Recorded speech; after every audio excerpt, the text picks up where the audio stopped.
텍사스에서 농민들이 마주한 것은 단지 들판을 어지럽히는 몇 마리의 야생동물이 아니다. 그들은 놀라운 속도로 번식하고 광범위한 땅을 파괴하며 개체수가 수백만 마리에 이르는 슈퍼 돼지 군단의 대규모 침입에 직면해 있다. 이 주에서 멧돼지는 농업계의 진정한 악몽이 되었다. 멧돼지는 농작물에 수억 달러의 피해를 입히고 살아있는 불도저처럼 밭을 뒤엎으며 무시무시한 속도로 번식하고 심지어 덫을 피하는 법까지 배운다. 주목할 점은 사냥, 현상금, 전통적인 덫 설치처럼 익숙해 보이는 방법들이 문제를 완전히 해결하지 못할 뿐 아니라 많은 경우 상황을 더 심각하게 만들었다는 것이다. 그러던 중 한 무리의 사람들이 판도를 완전히 바꾸는 방법을 찾아냈다. 스마트폰, 실시간 전송 카메라, 원격으로 작동시킬 수 있는 덫 시스템을 결합한 것이다. 화면 위에서 조용히 한번 누르기만 하면 번식 중인 멧돼지 무리 전체를 한순간에 잡아낼 수 있다. 그렇다면 이 발명은 텍사스의 슈퍼돼지와의 전쟁을 어떻게 바꾸었을까? 그것을 제대로 이해하려면 먼저 이 장치가 상대하기 위해 만들어진 바로 그 적을 자세히 들여다볼 필요가 있다. 텍사스의 멧돼지는 평범한 해충이 아니다. 그것들은 침입종이며 본래 이 땅에 속한 존재가 아니었지만 미국 농업의 가장 심각한 위협 중 하나가 되었다.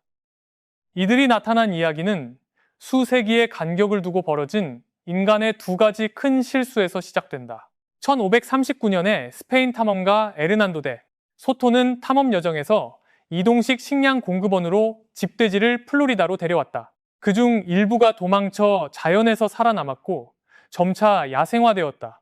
여러 세기 동안 이 개체군은 비교적 작은 규모로 남아있었다. 그러나 20세기 초에 부유한 지주들이 사냥 오락을 위해 유럽에서 유라시아 멧돼지를 미국으로 들여왔다. 이 돼지들은 더 크고 강하며 더 공격적이고 훨씬 높은 적응력을 갖고 있었다. 두 개체군이 서로 교배되자 무서운 잡종 돼지가 탄생했다. 유라시아 멧돼지의 크기와 힘, 공격성을 갖추면서도 집돼지의 폭발적인 번식 능력을 지닌 돼지였다. 텍사스는 현재 약 260만 마리의 이런 잡종과 맞서고 있으며 이 침입 뒤에 숨어 있는 숫자들은 정말 사람을 놀라게 한다.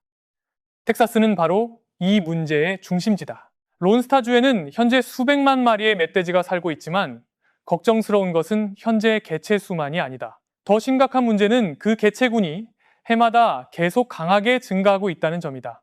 이곳의 멧돼지 수는 매년 약 18%에서 21%까지 늘어날 수 있으며 동시에 서식 범위도 해마다 거의 8마일의 속도로 북쪽으로 계속 확장되고 있다.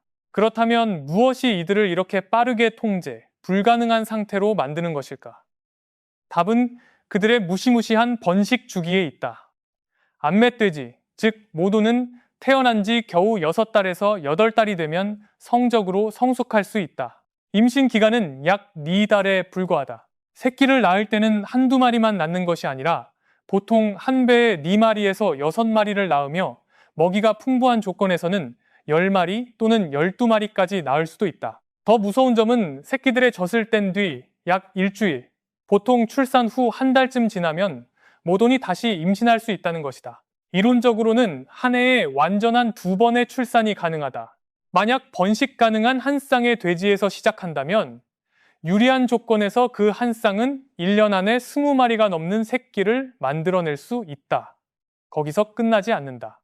약 6달만 지나면 그 새끼들도 다시 새로운 번식 주기에 들어간다.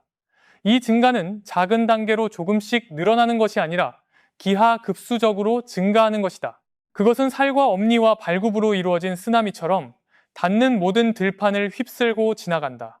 문제를 절망적으로 만드는 것은 인간이 한 땅에서 수백 마리의 멧돼지를 제거하더라도 몇 마리의 모돈만 남아있으면 아주 짧은 시간 안에 다시 개체군을 회복할 수 있다는 점이다. 당신이 상대하는 것은 단순한 동물이 아니다.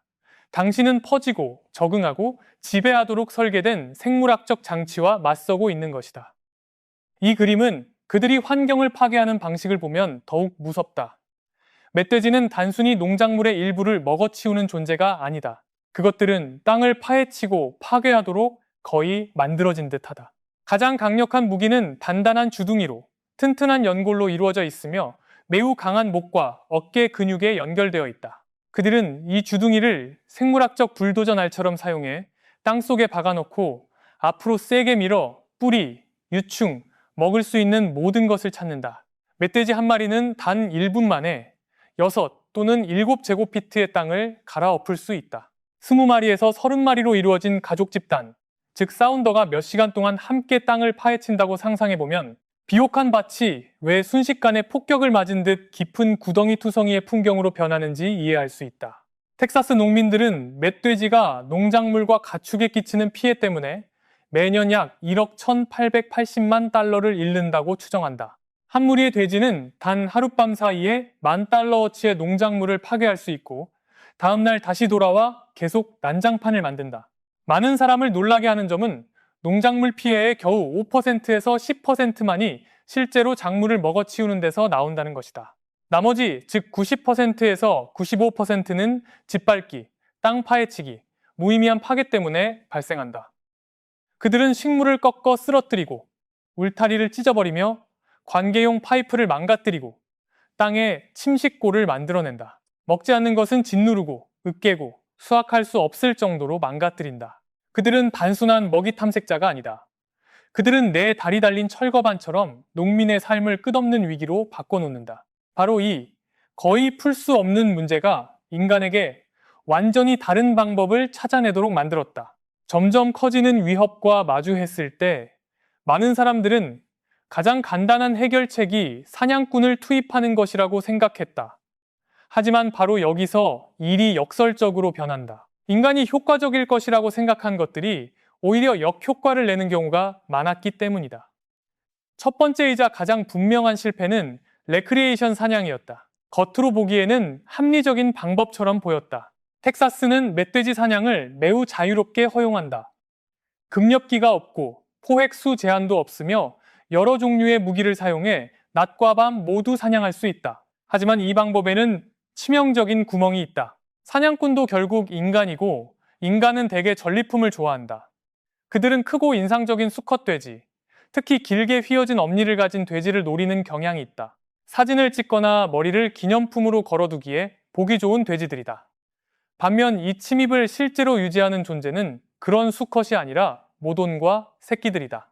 몇 마리의 큰 수컷을 쓰러뜨리는 것은 몇 명의 장군을 잡으면서도 뒤쪽의 번식 부대를 그대로 남겨두는 것과 다르지 않다. 수컷 한 마리는 여러 암컷과 교미할 수 있기 때문에 그것을 제거해도 개체군 증가 속도에는 거의 눈에 띄는 영향을 주지 못한다. 사냥의 실패를 보여주는 증거는 여러 곳에서 나타났다. 테네시가 분명한 예다. 1999년에 이 주는 개체수를 통제하기 위해 주민들에게 멧돼지 사냥을 장려했다. 당시 멧돼지는 몇몇 카운티에만 존재했다. 그러나 불과 12년 뒤 계속된 사냥에도 불구하고 멧돼지는 70개의 카운티로 퍼져 있었다. 사냥 프로그램은 이들을 억제하지 못했고 오히려 전염병처럼 퍼지게 만드는데 뜻하지 않게 기여했다. 원인은 일부 사람들이 집 가까이에서 사냥할 멧돼지를 원했기 때문이다. 그들은 몰래 한 곳에서 멧돼지를 잡아 트럭에 싣고 다른 곳으로 옮긴 뒤 풀어주었다. 이 불법 이동 때문에 멧돼지는 자기 발굽으로 이동할 수 있는 속도보다 훨씬 빠르게 퍼졌다. 사냥이 문제를 더 악화시킨다면 현상금은 어떨까? 멧돼지 한 마리의 사체마다 돈을 지급하는 방식은 듣기에는 간단하고 직접적인 방법처럼 보인다. 하지만 인간은 언제나 허점을 이용하는 법을 안다. 현상금 제도는 왜곡된 동기를 만들어냈다. 멧돼지가 돈으로 바뀔 수 있다면 일부 사람들은 오히려 그들의 존재를 유지할 이유를 갖게 된다. 사람들이 몰래 멧돼지를 키우거나 번식 무리를 남겨두거나 다른 카운티나 심지어 다른 주에서 멧돼지를 실어와 현상금을 타갔다는 이야기들이 있다. 어떤 사람들은 자신의 땅으로 멧돼지를 유인하기 위해 먹이를 더 뿌리기도 했고 그 결과 자신들이 돈을 받고 해결해야 할 문제 자체를 오히려 키우게 되었다. 그렇다면 전통적인 상자형 덫은 어떨까? 여러 세대 동안 이것은 농민들에게 익숙한 도구였다. 하지만 멧돼지는 어리석은 동물이 아니다. 그들은 관찰하고 기억하고 학습하는 능력이 뛰어나다. 한 농민이 상자형 덫을 설치해 20마리 무리 중 한두 마리를 잡고 자신이 진전을 이루고 있다고 생각할 수 있다. 하지만 실제로는 더 큰 문제를 만들어내고 있을 수도 있다. 도망친 돼지들은 동료가 덫에 걸리는 장면을 보았다. 그들은 그 금속 상자가 위험하다는 것을 이해한다. 그때부터 그들은 덫을 아는 돼지가 되어 다시는 그런 종류의 덫 가까이 쉽게 다가가지 않는다. 더 나쁜 것은 그들이 그 교훈을 혼자만 간직하지 않고 새끼들과 무리의 다른 돼지들에게 전한다는 점이다. 다음번에 농민이 돌아오면 전체 무리가 그 덫을 전염병의 근원지처럼 피할 수 있다. 실패할 때마다 단지 돼지를 잡을 기회를 잃는 것이 아니라 의도치 않게 그들을 더 조심스럽게 훈련시키는 셈이다. 그래서 인간은 악순환에 갇혔다. 사냥꾼은 돼지를 퍼뜨리고 현상금은 악용되며 낡은 덫은 그들을 더 똑똑하게 만든다. 이기려면 도구뿐만 아니라 사고방식 자체의 변화가 필요했다. 그 변화는 농민들이 더 이상 단순히 몇 마리의 해로운 동물을 잡으러 다니는 사람처럼 생각하지 않기 시작했을 때 시작되었다. 그들은 문제를 군사 작전처럼 바라보기 시작했다. 적이 영리하고 적응하며 밤에 활동하고 무리로 움직이는 군대라면 인간은 아무렇게나 뛰어들 수 없다. 관찰하고 정보를 모으고 행동을 분석하며 상대가 눈치채지 못한 채 스스로 걸어 들어올 만큼 완벽한 덫을 세워야 한다.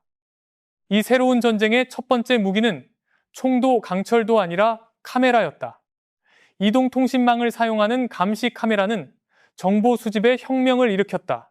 예전에는 농민들이 직접 밭을 확인하러 가야 했고 그 과정에서 사람 냄새, 소리, 흔적을 남겨 멧돼지를 경계하게 만들었다. 그들은 거의 어둠 속을 더듬듯 움직였다. 이제는 울타리나 멧돼지 이동로 근처에 카메라를 설치한 뒤 그 지역을 떠날 수 있다. 카메라는 조용히 밤낮으로 관찰한다. 움직임 감지기가 작동하면 사진을 저장할 뿐 아니라 이미지를 곧바로 농민의 스마트폰으로 보낸다. 그 덕분에 농민들은 멧돼지가 언제 나타나는지, 어떤 길로 이동하는지, 각 무리에 몇 마리가 있는지, 어떤 개체가 앞장서는지 알 수 있게 되었다. 추측이었던 모든 것이 데이터로 바뀌었다. 처음으로 인간은 정보상의 우위를 갖게 되었다. 인간은 적을 보지만 적은 인간을 보지 못하는 것이다. 손에 데이터가 들어오자 핵심 문제는 더 분명해졌다. 작은 덫들은 아주 작은 부분만 해결했기 때문에 실패했다. 몇 마리는 잡았지만 훨씬 많은 개체를 놓쳤다. 그렇게 탈출한 개체들은 교훈을 얻고 덫에 더 영리해졌으며 그 경험을 새끼들에게 계속 전했다. 그래서 질문은 더 이상 어떻게 멧돼지 한 마리를 잡을 것인가가 아니라 어떻게 한 번의 행동으로 무리 전체를 잡을 것인가가 되었다. 가족 단위 전체를 동시에 덫 안으로 들일 수 있다면 기억할 생존자도 없고 다음 세대에게 가르칠 개체도 없으며 그 땅에서 계속 번식할 아미럭지도 남지 않는다. 이것이 바로 인간에게 완전히 새로운 종류의 덫을 만들게 한 100만 달러짜리 질문이었다. 바로 대형 울타리 덫, 즉 코럴 트랩이다. 몇 마리만 들어갈 수 있는 작은 상자 대신 농부들은 원형이나 직사각형의 넓은 포획 구역을 세웠고 튼튼한 강철이나 강한 울타리로 만들었다. 그것은 야외에 놓인 거대한 우리라고 상상할 수 있으며 한 번에 30마리, 40마리, 심지어 50마리의 돼지를 가둘 만큼 컸다. 그러나 울타리를 세우는 것은 물리적인 부분일 뿐이었다. 가장 정교한 부분은 오히려 긴 심리전, 즉 사전 미끼 유인 과정에 있었다. 덫을 설치한 뒤 농부는 곧바로 문을 닫지 않는다. 반대로 문을 활짝 열어두고 옥수수와 강한 냄새가 나는 먹이처럼 매력적인 미끼를 울타리 바깥과 안쪽 깊숙한 곳에 모두 뿌린다. 며칠 동안, 심지어 몇 주 동안 농부가 하는 일은 오직 돼지에게 먹이를 주는 것뿐이다. 처음에 돼지 무리는 조심스럽게 바깥에 서 있다가 이후 한 마리씩 가운데에 있는 더 많은 먹이를 먹기 위해 안으로 들어가기 시작한다. 이 과정은 보통 7일에서 14일 정도 이어지며 돼지 무리가 특히 경계심이 강할 경우에는 3주까지 걸리기도 한다. 이 단계는 매우 큰 인내심을 요구한다. 몇 마리가 안으로 들어가는 것을 보자마자 덫을 닫고 싶어하는 사람이 많기 때문이다. 하지만 충분히 오래 기다리는 사람들은 훨씬 더 높은 성공률을 얻는 경우가 많다. 하루하루 지나면서 덫구역은 멧돼지의 눈에 더 이상 무서운 낯선 물체가 아니게 된다. 그것은 익숙한 장소, 무료 만찬장, 위험 없이 와서 먹을 수 있는 곳이 된다. 두려움은 줄어들고 경계심은 서서히 사라지며 습관이 형성된다. 이때 농부는 단지 덫을 놓는 것이 아니다. 그는 무리 전체가 자발적으로 자신들의 우리가 될 곳 안으로 들어오도록 가짜 신뢰를 쌓고 있는 것이다. 돼지 무리가 그 연회장을 자주 찾게 되면 결정적인 순간이 비로소 시작된다. 바로 이때 오래된 덫 기술이 현대 기술과 만난다. 전통적인 덫은 보통 발걸림줄이나 압력판을 사용해 돼지가 직접 작동시키도록 했다. 그 방식은 매우 쉽게 실패했다. 몇 마리가 먼저 들어가자마자 덫이 내려앉으면 바깥에 남은 대다수는 도망치고 위험을 배워버리기 때문이다. 새로운 방식은 작동 권한을 돼지의 발굽에서 빼앗아 인간의 손에 둔다. 이동식 카메라가 덫 구역을 정면으로 향하게 설치되고 화면은 휴대전화로 실시간 전송된다. 문은 디지털 신호로 조종되는 장치에 연결되며 그것은 모터일 수도 있고 스프링 경첩일 수도 있다. 농부는 집 안에 있거나 마을 밖에 있거나 심지어 다른 주에 있어도 휴대전화 화면으로 모든 것을 지켜볼 수 있다. 밤에 돼지 무리가 나타나면 그는 인내심을 가지고 관찰해야 한다. 처음 몇 마리가 들어오고 다시 몇 마리가 더 들어온다. 그는 한 마리씩 세고 큰 암루지를 기다리고 새끼들을 기다리고 바깥에서 머뭇거리는 개체들까지 기다린다. 가족 무리 전체가 울타리 안에 들어가고 모두가 편안히 먹고 있으며 바깥에 한 마리도 남아있지 않을 때에야 그는 작동 버튼을 누른다. 즉시 신호가 전송되고 문이 내려앉는다. 멧돼지의 관점에서 보면 이것은 거의 설명할 수 없는 일이다. 1초 전까지만 해도 평화롭게 먹고 있었는데 다음 순간 인간의 그림자조차 보지 못한 채 갇혀버린다. 총소리도 없고 고함도 없고 서툰 발걸림 줄도 없다. 마치 보이지 않는 힘이 무리 전체를 붙잡은 것처럼 보인다. 몇 시간 안에 포획된 돼지들은 인도적으로 처리되고 그 땅에서 하나의 번식 계통 전체가 제거된다. 전통적인 방법이 몇 달 걸려야 해낼 일을 이 시스템은 단 한 번의 정확한 행동으로 끝낼 수 있다. 이 덫의 천재성은 강철, 카메라, 원격 제어 기술에만 있는 것이 아니라 인내심, 데이터, 행동 이해, 완벽한 타이밍의 결합에 있다. 무엇보다 중요한 점은 이것이 덫이라는 영리한 돼지 문제를 해결한다는 것이다. 무리 전체가 동시에 잡히기 때문에 위험한 교훈을 배우고 다음 세대에게 전할 생존자가 남지 않는다. 그렇다고 해서 한 개인 소유지의 덫 하나가 전체 위기를 혼자 해결할 수 있는 것은 아니다. 멧돼지는 재산 경계에 신경 쓰지 않는다. 한 농부가 자신의 땅에서 돼지 무리를 깨끗이 없애도 며칠 또는 몇 주 뒤 이웃 땅에서 또 다른 무리가 밀려올 수 있다. 그래서 진정한 혁명은 덫기술뿐만 아니라 사람들 사이의 협력에도 있었다. 농부들은 비공식 네트워크를 만들기 시작했고 메시지 그룹을 만들고 카메라 이미지를 공유하며 돼지 무리의 이동을 발견하면 서로에게 알렸다. 한 사람이 북쪽 들판에서 약 20마리가 떠나는 것을 보면 즉시 이웃에게 알려 덫을 준비하게 할 수 있다. 개별적인 노력에서 출발해 그들은 지역 단위 방어망을 형성했고 그 안에서 멧돼지는 더 이상 쉽게 안전지대를 찾을 수 없게 되었다. 이 전략에서 스마트 덫은 중심 역할을 하고 데이터와 협력은 그 힘을 최대한 발휘하게 하는 요소가 된다. 멧돼지 통제 작전은 보통 여러 단계로 진행된다. 첫 번째 단계는 정보 수집이다. 1주나 2주 동안 농부들은 여러 위치에 이동식 카메라를 배치해 이동 경로, 출현 시간, 각 무리의 규모를 추적한다. 이런 정보가 없으면 모든 행동은 단지 추측일 뿐이다. 두 번째 단계는 전략적 제거다. 얻은 데이터를 바탕으로 가장 큰 무리들이 자주 오가는 정확한 장소에 대형 울타리 덫을 설치하고 각 무리를 단 한 번의 타격으로 통째로 잡는다. 세 번째 단계는 협력적 정리다. 전통적인 방법들도 여전히 사용되지만 더 이상 고립적으로 움직이지 않는다. 넓은 목초지에서는 농부들이 헬리콥터 팀을 고용해 남은 돼지들을 빠르게 제거할 수 있다. 야간 작전에서는 지상팀이 열상 조준경과 소음기를 사용한다. 빽빽한 덤불 지역에서는 특별히 훈련된 작업견이 잡기 어려운 개체를 추적하고 붙잡을 수 있다. 스마트 덫과 이웃 네트워크와 결합될 때 이러한 방법들은 멧돼지가 도망칠 기회를 거의 남기지 않는 통제 시스템을 만들어낸다. 또 다른 질문도 제기된다. 잡힌 돼지들은 어떻게 되는가? 예전에는 그것들이 단지 피해, 생태 위기의 결과로만 여겨졌다. 그러나 텍사스 사람들은 그 부담의 일부를 관리된 공급망으로 바꾸는 방법을 찾아냈다. 돼지를 포획하는 사람들은 살아있는 돼지를 주 정부가 승인한 수매소에 판매할 수 있다.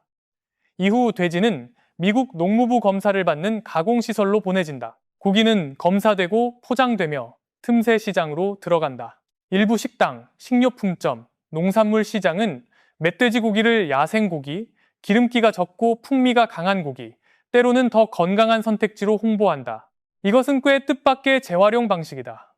한때 밭을 파괴하던 침입종이 결국 식탁 위에 오르게 되는 것이다. 그러나 이 상업 활동은 보조적인 성격일 뿐 전체적인 해결책은 아니다. 멧돼지 고기에서 나오는 수익은 수백만 달러의 피해와 통제 비용에 비하면 여전히 매우 작다. 이것은 부자가 되는 방법도 아니며 멧돼지 대응 전체를 재정적으로 떠받칠 만큼 충분하지도 않다.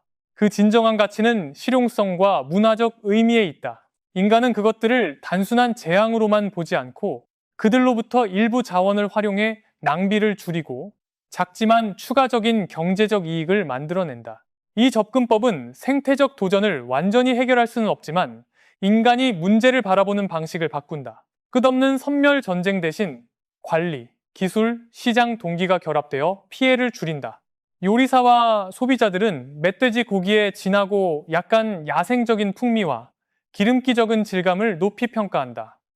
전문 식료품점은 그것을 독특한 지역 상품으로 만들 수 있다. 합법적인 유통 경로는 추적 가능성과 식품 안전 기준도 보장한다.